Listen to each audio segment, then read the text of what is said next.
حضور علیہ السلام نے ایک دن صحابہ سے فرمایا تھا کہ تم ایک ہوتے ہو اور کئی ہزار کافر کو بھگا دیتے ہو، ایک وقت آئے گا کہ ایک کافر ہوگا اور 1000 مسلمان کو بھگا دے گا۔ اس بیماری کو خاص توجہ سے سننا اور اس کی وجہ بھی سننا کہ بیماری پھیلتی کیسے ہے، بس اس بات کو کبھی نہ بھولنا، یہ نفع دے گی۔ کہا ایک کافر 1000 مسلمان کو آگے لگا کے بھگائے گا، کیونکہ وہ پاک طیب طاہر دلوں والے لوگ تھے۔ وہ بول پڑے یا رسول اللہ صلی اللہ علیہ وسلم کیوں ایک کافر 1000 مسلمان کو بھگا ڈالے گا؟ کیا وجہ ہوئی، کیا ہو جائے گا؟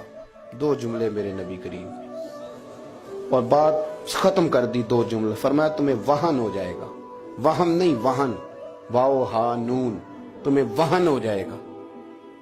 یا رسول اللہ یہ کس بیماری کا نام ہے؟ تو اللہ کے رسول علیہ السلام فرمانے لگے اس کا ترجمہ یہ ہے کہ تمہیں دنیا سے پیار ہو جائے گا اور تمہارا مرنے کو دل نہیں کرے گا۔ دنیا سے پیار کرو گے، موت کا لفظ آئے گی تمہیں کراہت آئے گی، کراہت، حالانکہ مرنا پکی بات ہے، لیکن تمہیں جب موت سے کراہت آنے لگے اور زندگی سے پیار ہو جائے پھر کافر تمہیں بھگائیں۔